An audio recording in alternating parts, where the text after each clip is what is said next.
In the morning, I was talking of responsibility or the sense of accountability. Now, we should first of all understand that this sense of responsibility or accountability is a group name. Responsibility is not the name of a single quality, because it is constituted of so many other qualities. If those qualities are not there, one cannot be responsible. One cannot discharge his responsibility. I will just name some of them. For example, you consider yourself responsible. You are serious about your responsibility when you think something is important. When there is an understanding that this thing is important, it must be done, then I think that I should do it with some kind of a responsibility. So first of all, there is the realization, the understanding that the task allotted to me, assigned to me, or accepted by me is something important. The more important a thing, the more responsible you feel. You devote your time, attention, energy. What we mean by responsibility is that you devote these resources. You pay full attention to it. If you don't pay full attention, then it means you are not responsible. You don't consider yourself responsible. Or even if you consider yourself responsible, you are not fully awakened to your responsibility. So, the first thing is understanding. It widens our scope of understanding, the horizon of our understanding.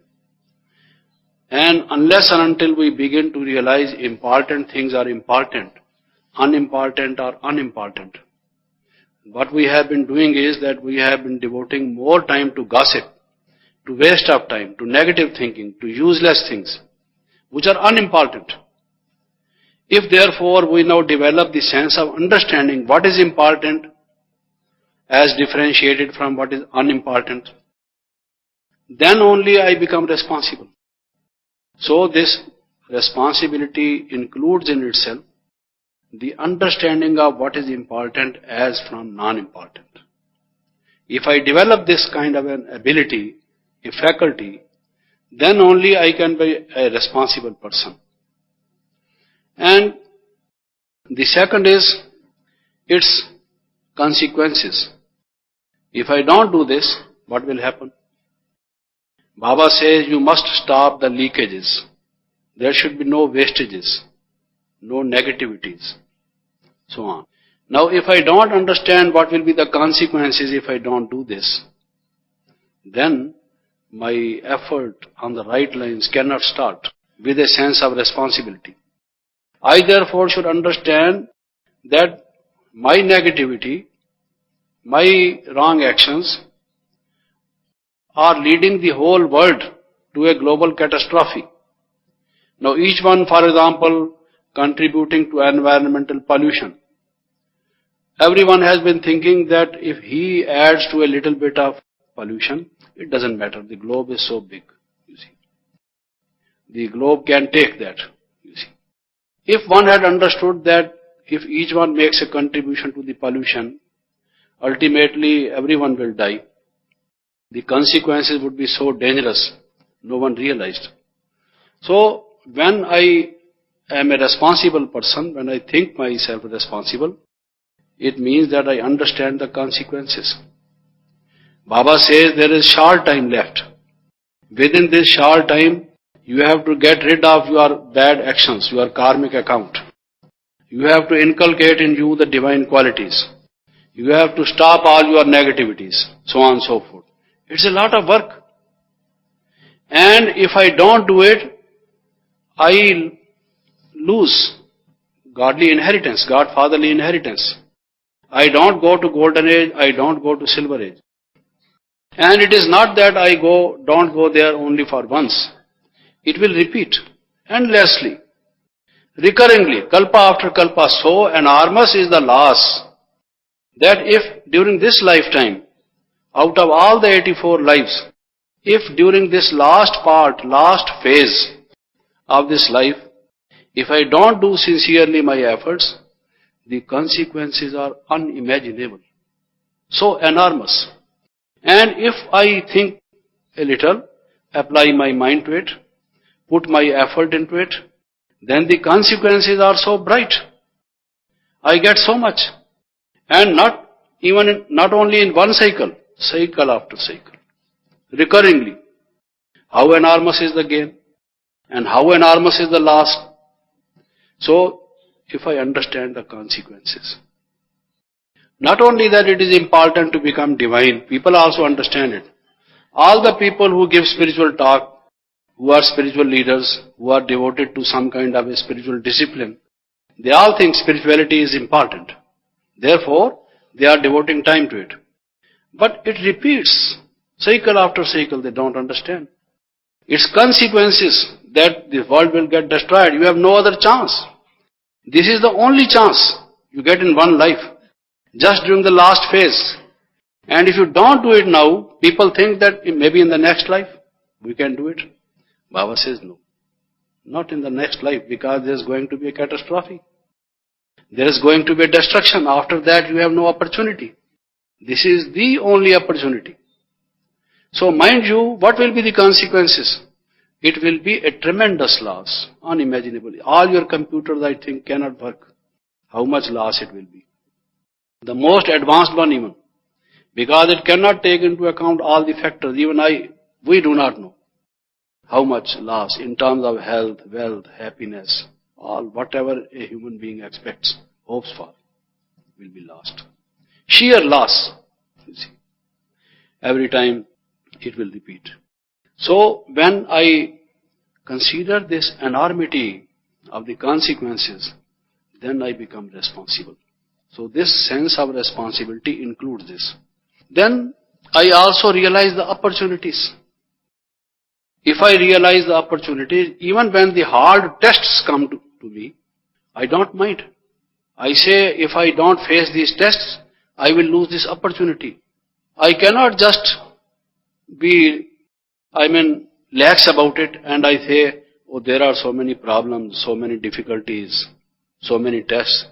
I never anticipated when I entered into this institution or when I took to this spiritual discipline that I would be hard put to face all these things. I can't bear with them anything anymore, you see. Then I lose the opportunities. It is the only opportunity you get. Mind you, it's for you.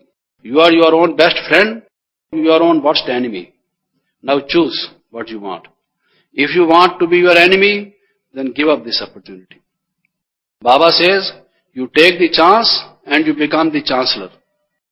Don't take the chance, you don't become the chancellor. It's up to you. So, it means I understand the chance, the opportunity provided to me, the potential, what lies in it, that realization, that cognition, that understanding. So those abilities are unawareingly getting developed in me, in a responsible person. Then you understand priorities. To understand important is something, but to understand which is more important, sometimes you get so many messages. They are on your table. The fax messages, the trunk calls, the telephones, and the letters with the label urgent, very urgent, most urgent, immediate, at once. So many things. Now, which one is more important? Because now there are so many patients in a hospital. And this one will die after a few minutes if it is not given, you see, something. The proper medicine, proper care, maybe oxygen, maybe blood, or whatever. So will lose a life. This patient can wait for some time. This patient can wait more. So the doctor has to choose which patient requires the immediate attention. That is a responsible doctor. If on the other hand he thinks the first come is first served, now here it will not work, you see. It's not an inquiry counter that first come will first served, you know. It will be a loss of life. You should have a sense of responsibility. You are not only a doctor, but you must know which patient is first to be attended. So you know the priorities, which is to be done first. Whether you sleep in Amrit Vela or you get up in Amrit Vela, which has the priority, Whether you pay attention to your studies or you just while away your time. There are so many things to be done. Many things are engaging our attention. We have to do so much. But which one first? There are so many things to be attended to. But if I think I am responsible for spreading this message, someone gave this message to me, it has changed my life. I get this opportunity. I get so much out of it. Now, is this message to be given to all? Now, there are so many things which are important. I have to take food. Because if I don't take food, I don't live. And I must live. Because life is so important. Without that, nothing is important. If life is not there, then nothing is there. They say, when I die, the whole world dies for me. You see. So, that is true. But, there are other things to life. The others are also crying for help, crying for peace. There is so much of sadness, so much of sorrow, so much of grief, so many tears rolling from the eyes. Is it not my responsibility to wipe those tears, to give them a message of peace? They are my sisters and brothers. Should I while away my time on eating and laughing and drinking and sleeping? Is this the importance? Is it like a responsible person? When the world is dying, they say Nero was playing upon that music when the Rome was burning. Is it what I am supposed to do? Is this responsibility? So if I am a responsible person, I have some responsibility towards my sisters and brothers.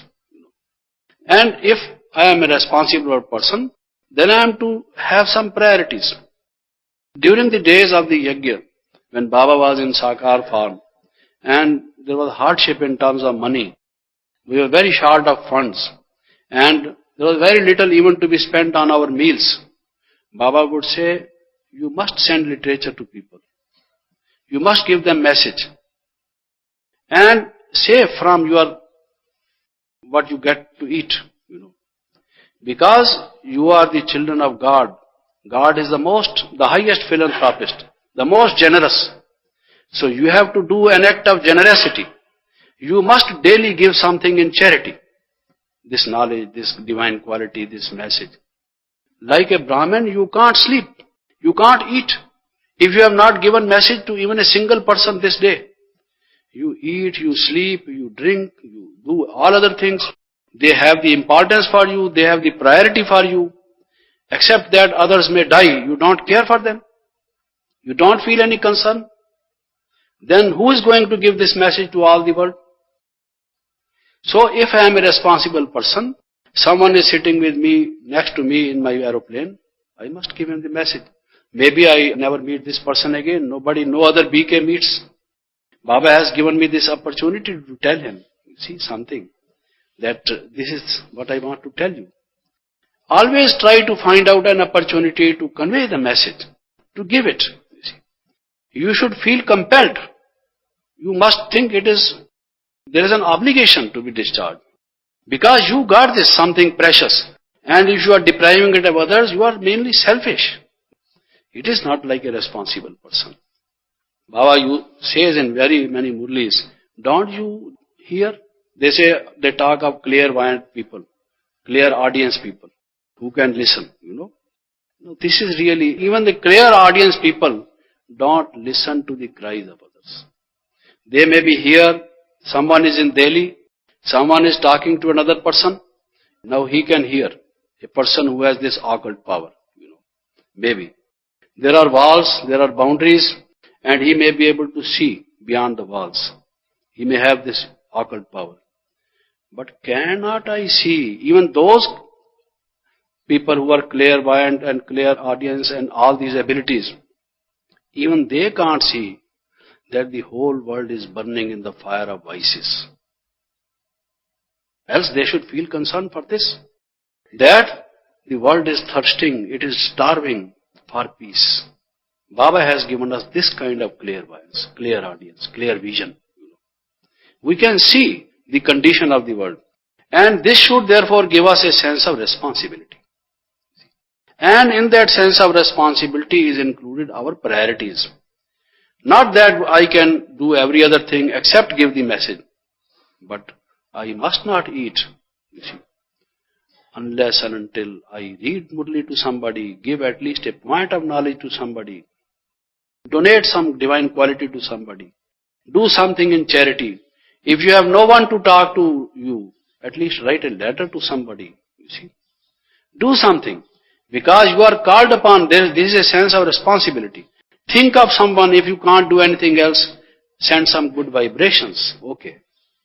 There is curfew outside, there is martial law outside, you can't move out, you can't do any other thing. Alright, then sit in meditation and send vibrations. At least you can contribute to the peaceful atmosphere of this world by your yogic vibrations. At least do this much, but with a feeling of responsibility, that this is what you must do. See? So, one has to think of the priorities. And not only that, not only to think just to be a dreaming philosopher, but just to discharge those responsibilities.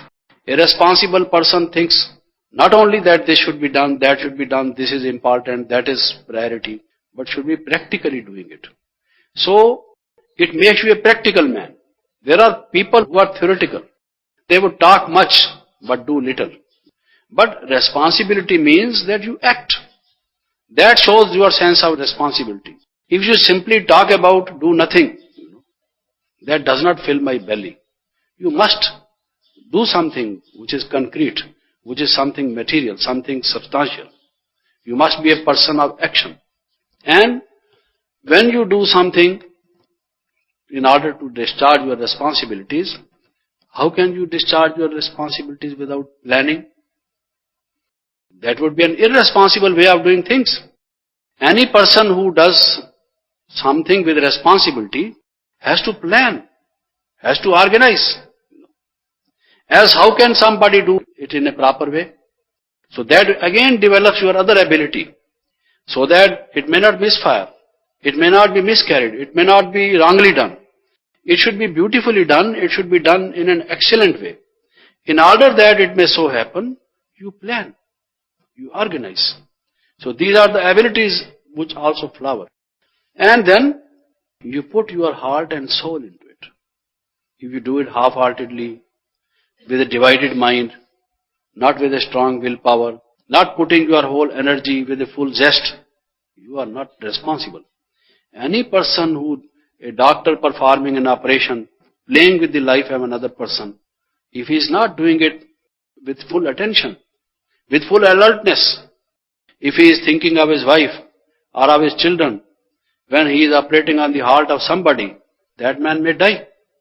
At this time, forget about everything. Think of this, what you are doing. So a responsible person is one who does it with full energy, with full zest, paying full attention. And what is yoga? Without attention, yoga is nothing. That I am a soul, a point of light, requires so much of attention. What is concentration? Concentration is focused attention, intense attention. A pinpointed attention is concentration. So attention is the main important thing. And every responsible person pays attention to whatever he or she is doing. So this is another ability which is flowering, by the way. When you are being a responsible person, so many other abilities are coming as byproducts along with it. Like an industrialist manufacturing a particular thing in the factory and getting so many other byproducts along with, likewise. Then you must do justice to your work. Do it with excellence, with perfection. This will lead you to perfection. A responsible person does not leave any margin, any scope. Where there is a margin of improvement, he tries to improve it fully. You see. Do it with that sense. That is doing justice. How can I do justice to anybody if I am not doing justice to my own job, first of all? Something is given to my care. Something is entrusted to me. If I don't do justice to my work, I cannot do justice to anybody. You see. The first thing is this. So then again I learn a sense of justice, you see. And a sense of honesty. A sense of sincerity. You cannot discharge your responsibility unless and until you are a sincere person. See, sincerity leads you to responsibility. And then loyalty. Loyalty. Unless and until I am loyal to somebody, someone who has given to me, if my mind is wavering, I don't have my loyalties. No. Any person who is fighting for his country, a man in the army, if he has no loyalty towards his nation, how can he take the gun and shoot the enemy? He will say, I don't care. I am more concerned with my life. Let the nation go to dogs. I care a little. Because he has no loyalty. The mother, if she is not loyal to the baby, or the baby is not loyal to the mother, one does not take care of the other. You don't care for any person unless and until you feel love and loyalty toward that person. So loyalty, it's a great quality which people have lost at the workplace, in the family, no loyalty. Not even to friends. We are friends today, enemies tomorrow. No loyalty. If there is friendship, it should last lifelong. But how can it last lifelong unless and until we are loyal friends, faithful friends? That is, we keep each other's faith. You see, we betray the faith. Husband and wife, they are not loyal to each other. Why are the families breaking? Because no one is loyal to the other. Why there is so much of promiscuity? No loyalty, no fidelity. You see, no one is accountable to no one. No one is responsible. And it is because there is no sense of loyalty, no sense of faith.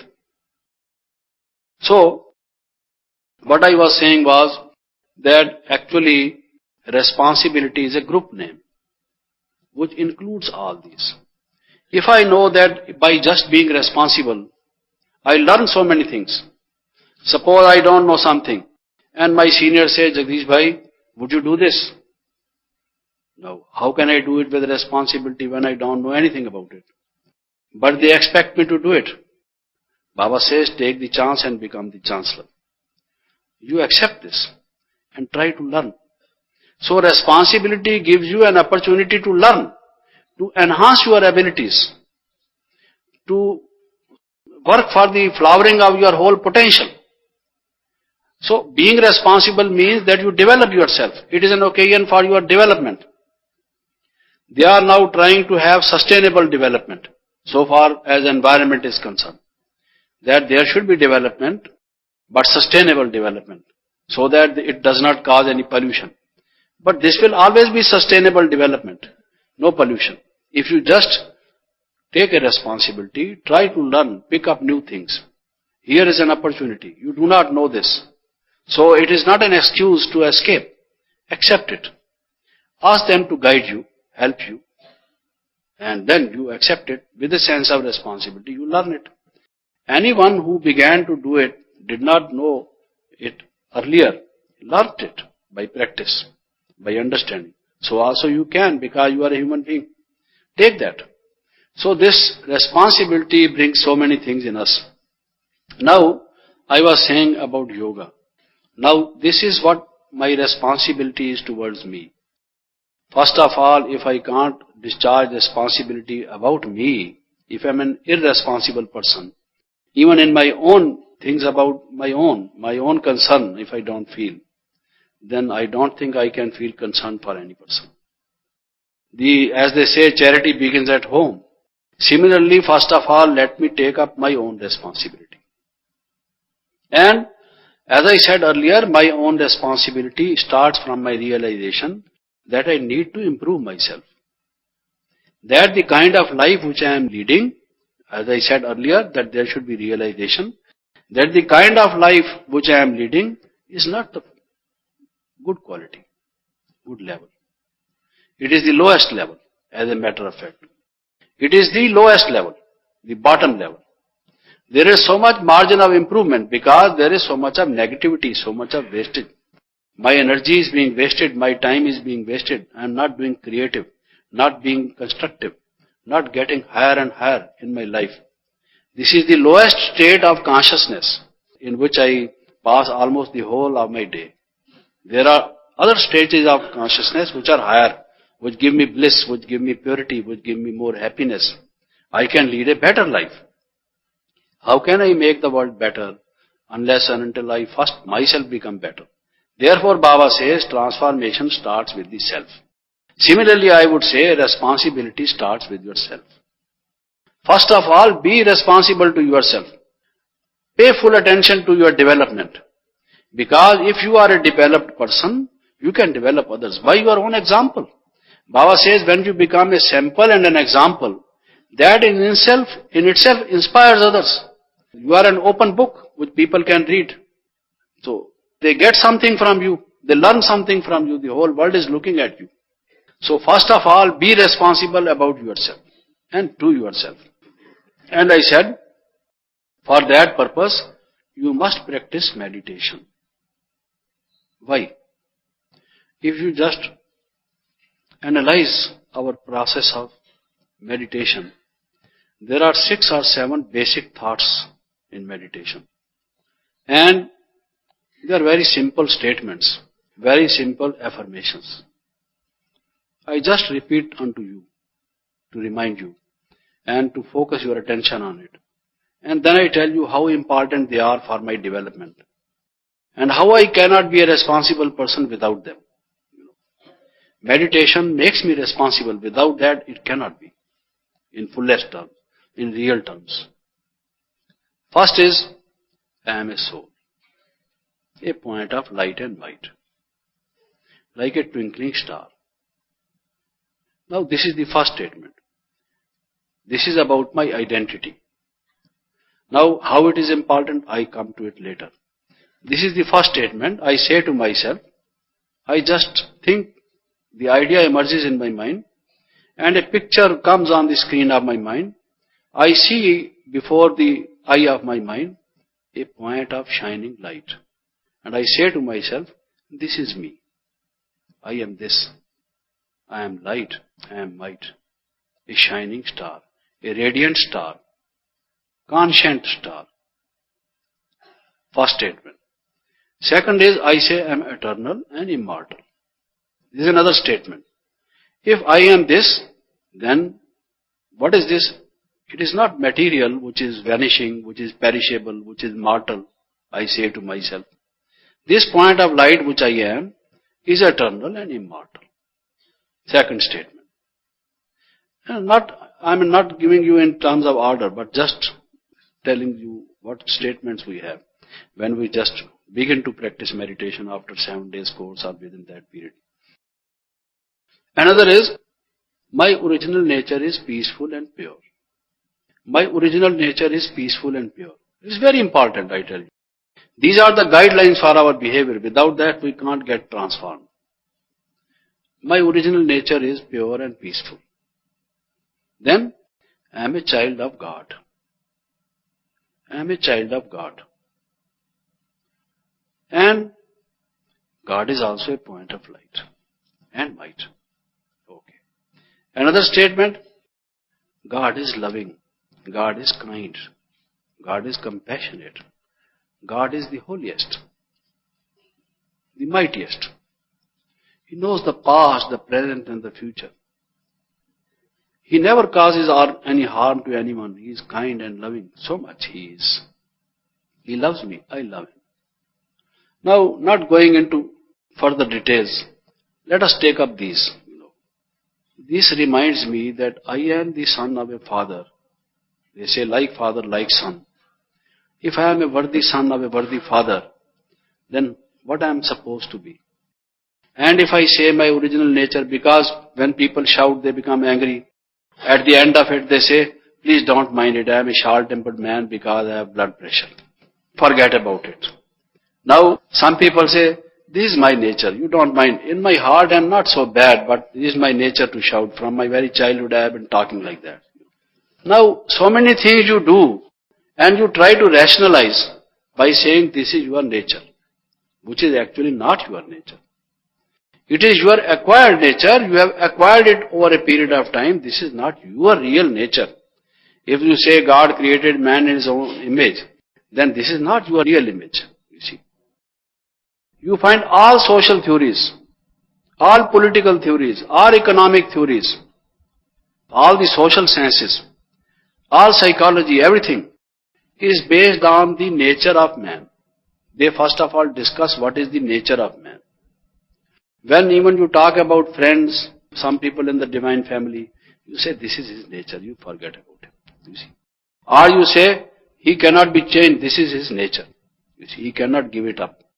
If you condemn a man, you condemn it by saying that this is his nature, he cannot change. And if you just want me to be sympathetic to this man, then again you say this is his nature, don't mind it. So every time you are discussing nature,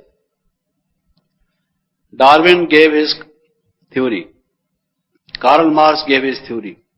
All theories ultimately take to or start from the nature of man. Now, Karl Marx, who gave dialectical materialism or communism in his book The Capital, he says man is selfish by his nature. You see. So he will exploit. Therefore, don't leave him alone. Let us form communes. Let us have collective forms, and it should be everything with the government. Otherwise, he is being selfish, will exploit. You see. And capitalism will come out of it. So on and so forth. He talks of nature. And while discussing nature, he says man is selfish. Everyone discussing the nature. Now, how can a person discharge the proper responsibility? If he thinks that everyone is selfish, you are very suspicious, doubtful. With whomsoever you come in contact, you are thinking, what is his selfishness? What is his motive? Why he is doing this? Always you look at his selfish motives. You see. You can't have some kind of a rapport, some kind of a loveful, cordial relation, unless and until you put faith. You become friendly. You think we are brothers. We can give up our selfish ends. If every time you just say we are selfish, he is selfish, she is selfish, all are selfish. Okay then. So the society begins to disintegrate. However best you may try to form USSR, ultimately it will disintegrate into so many republics, maybe after 50 years, 70 years. Okay. Because the very foundation is not correct. So, I tell myself, on the basis of godly revelations, I am pure and peaceful in my original nature. Not selfish in my original nature. Loving. When I say pure, it means without hatred, without anger, without greed. Pure means so many things. Neither sex lust, nor anger, nor greed, nor attachment, nor pride. This is what I mean by pure. If that is my nature, what should my actions be? Now, when I consider this is my nature, I should be true to my nature. I should act according to my nature. Then only I can discharge my responsibility. Otherwise, I will be destructive. I can't be creative. Even if I will be discharging my responsibilities, the result would be negative. Because my actions are based on negativity. I am considering the negative aspect of my nature as my real nature. Whereas, in fact, it is my deformed nature, my degenerated nature, my perverted nature, not my real nature. My real nature, I say to myself again and again daily at Amrit Vela. I start with it. I am pure and peaceful in my original nature. I am a point of light. Because selfishness comes when you consider yourself to be a body. He is my nephew, so I must help him. And the other one has more merits. Let him go to hell, because he is not my nephew. So I employ this man because he is my nephew. But the other man is more meritorious, I don't do justice. Why? Because this man is my nephew, that man is not my nephew. You see. Why? Because he is related to me on the body terms as my nephew. I am body conscious. If on the other hand I think I am a point of light, so all bodily relations are finished. Bodily considerations are finished. You consider everyone as a point of light. Therefore, you look upon the merits. You try to do justice because you are pure. You say to yourself, I am pure and peaceful. You see? So act with purity. Don't do anything impure. Dishonesty, injustice, it is impurity. So it is a checking point. It always holds you from doing wrong things. Pure, pure, pure. This is the foundation. Golden age cannot come without purity. If you want the lion to drink water at the same pond, it will come from love. And love will come from unselfishness. It will come from purity. Purity is the foundation of happiness. Baba says purity is the mother of peace. Without purity, you cannot have a good world order. You can never be in peace. World can never see peace. There will always be wars. There will always be bitterness. So I say to myself, I am pure and peaceful. You also say to yourself, you are pure and peaceful. If everyone remembers that our original nature is pure and peaceful, if we keep ourselves constantly reminding, and we put our thinking on these lines, then the new world order can be established. Then we are discharging our responsibility, starting ourselves from it, first of all. If I am pure, first of all, let me be pure. Then others also follow. This person becomes pure, that person becomes pure. Because how it happens, the process, when you think I have humility, I am sweet, I am loving, I am kind, I do justice, I cooperate with you, you love me. You mention it to others. Come, I take you to such and such person, a very good man. Why you call a person a good person? Because one has good qualities. So, everyone wants good qualities in life, likes to see the good qualities in others, but is missing. Now this is what is required. First of all, we have no control over others. It is not like a machine that I can take a screw and a wrench and something and transform a man, make him more tight, some screw in his head. I can't do that.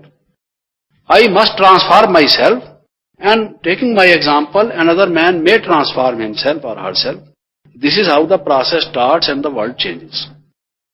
You see. So this practice of meditation changes, transforms. And with that transformation, then I am loveful, I am kind, I am sincere, I am honest, I am pure, I am peaceful. Then I discharge my responsibilities in a proper way. Now tell me, if I just take away any one of these statements, 7, 6, 8, 10, whatever I gave you, leave aside the others which I have not mentioned, which in deeper meditation you may have. Just in the elementary preliminary meditation, these 6 and 7 affirmations, I affirm to myself, this is my nature. So that this thought may take roots in my mind. It may get stabilized. It may grow up. It may become very firm, very strong. Because they say our actions are what our beliefs are. Our actions are what our beliefs are. If you just take the actions of everyone, they are different. Because their beliefs are a little bit different from each other's. See. So, our whole action, behavior is dependent upon our beliefs. If our beliefs are wrong, our actions cannot be right. I am therefore giving to myself the correct beliefs. I am not this body, I am a point of light and light. I am not this mortal flesh and bone, I am eternal and immortal. I am not physically, this body is the son of such and such parents, but I am a child of God. See? And God has this, that and the other quality. So let me also have those qualities. And I say to myself, this is my original nature. And the more firm become these thoughts in my mind, they guide my actions. They direct my actions. They put my actions on proper track. This is how my behavior gets transformed. This is how ultimately I get divinized. I become a deity out of man. This is the way of transformation. Therefore, this is the first discharge of responsibility towards my own self. Let me change my own self. This responsibility. And then, when I say, somebody told me that in the morning you perhaps originally had a plan of having a meeting about the family. I came to know of it, but I didn't know the background. I was told in the evening, somebody came and said, I want to interview you about this. What are your ideas about it? Then I became aware that this was being discussed with that background. Now, take the case of family, for example. Why the families are splitting up? The old people are being put in the home for the aged. The children going astray. So many people having illegitimate children. And people taking to drugs. There are so many cases of divorces. Why this family is splitting up, disintegrating? Like some kind of radioactivity happening in the family itself. sparks going out of things. You see, why it is happening? There is no sense of belongingness. And the first thing, the most important thing, the most powerful thing, more powerful than the atom bomb, the hydrogen bomb, the neutron bomb, and all the bombs, is love. Nothing is comparable to love. It is the only, if you just go into the chemistry, the physics, the biology, the zoology, the anatomy of love, most wonderful thing if ever there is. They say Taj Mahal is a wonder, but Taj Mahal was built as a monument of love, you see. And anybody who built anything without love, he cannot build anything great. Love ultimately is the force which can change the world. Without love, nothing can change. You may discourse so many times, you may give 1 week course endlessly. You cannot change a person. Unless and until you establish a mental rapport with that person. There is a sense, there is a cordial bond between you and him. Why the mother understands the child and the child understands the mother? There is a cordial link. Mind to mind link. Baba changed so many because of that love link. Love link is the most important. If the families are breaking, it is because the love bond is breaking.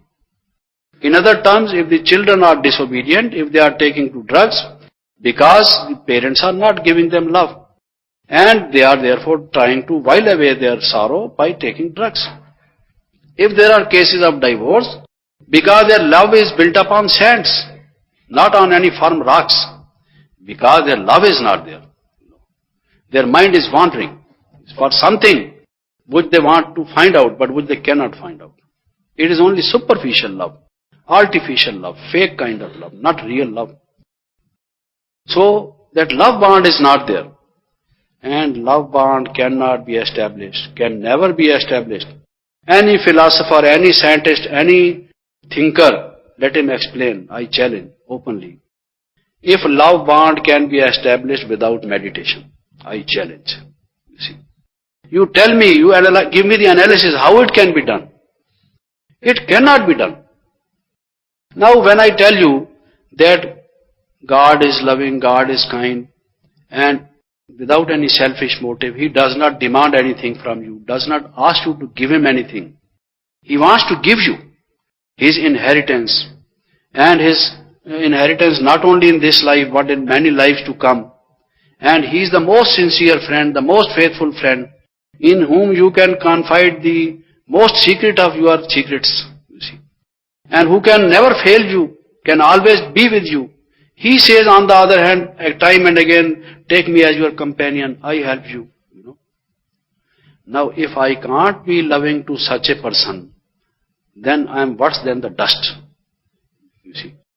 Even the most ferocious animal, even a lion when it is hungry has some love for its kids, its young ones. It may be ferocious to others. I have not seen yet a living being who has no love. Maybe without anything. Some people may lose their eyesight, may lose the power of hearing, may lose their teeth, may lose their hunger, and whatever. But I am yet to see a person who has not even one trace, one drop of love. There may not be one drop of blood left, but in any soul at least there will be some love. Even the dacoits, the criminals, the murderers, the rapists, they do have love. Love is the common factor between all human beings.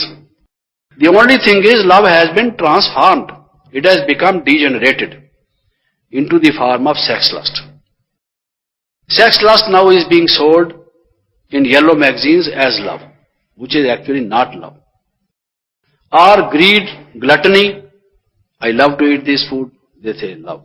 Love is a divine thing, a very sublime thing, a noble thing. That noble thing, sublime thing has become degenerated. We are using it. We are putting this label on all things. Now, this love can be sublimated. It can be transformed. It can be purified by first of all establishing my love link with God. God again and again says, children, I love you. I will take you across. On my shoulders I will take you. On my eyelashes. How can he carry the whole world on his eyelashes? The soul is infinitesimal. He can. Why not? So, if to such a loveful person I don't respond in love, I don't know how to respond in love, I am then perhaps more hard than the granite, than the stone. But it is not what I believe in, because I said there is love in everyone. You see. So this love, in order to be awakened, when you talk of the awakening of the soul, the spiritualization of the soul, the divinization, the change, the transformation, actually what you mean is the transformation of love. If the love becomes pure, if the love becomes sublime, the whole human being changes. That's all. You change the love, direct it towards a proper goal. Give it a proper guideline. If the love is changed, the person is changed. So, meditation is, Baba used to say, what is meditation? Lagan mein magan hona hi yog hai. He says in Hindi, it is a love link of the soul with God. What is meditation? In simple terms, it is the love link, love bond between the soul and God. You may not do anything else. You love God, and this is yoga. That's all. The more the love, the more is your mind absorbed. The more intense is your love, the deep is your love. When your mind is overwhelmed, flooded with love, you forget your body, your environment, all other things. I need not say, I am not a body, I am not Indian, I am not this, I am not that. Need not say so many things. You just think of God with deep love, with intense love, with a flood of love in your mind. Then that link is already established. You are already in bliss. For example, it is that you are basing your love on the color of the skin, on the geometrical form of the various parts of the body, giving a wrong basis to love. If you can love a point of light, if you learn to love abstract things, it is the greatest, the highest. Your now love will be ennobled. Presently the love is got stuck up into the physical figures. A person is young, beautiful, so she is the wife.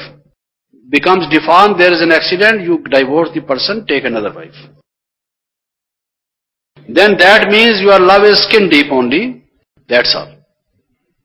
It is because your love is not real love. See. Some people marry someone because this lady or the gentleman is rich, so by loving you get some property, some money, and when you have done that, then you marry another. In India, there are bride burning cases. A person marries to somebody, asks the lady to bring dowry, more things from the parents. She doesn't bring, and they burn away the lady, and they say it was because of the gas cylinder bursting out. This person caught fire. Marry another and get more money. Why to do some business? This is the best business, you get wife as well as money. You see. That is what they would do. You see. Is this love? So will this family last? Because there is no love bond. The love is now towards money, towards the facial figure, towards that skin, or towards, take for example the sensual pleasures. I love to eat this, I love to eat that. Baba said in one of the murlis, अच्छा लगता है. अच्छा माना इच्छा है.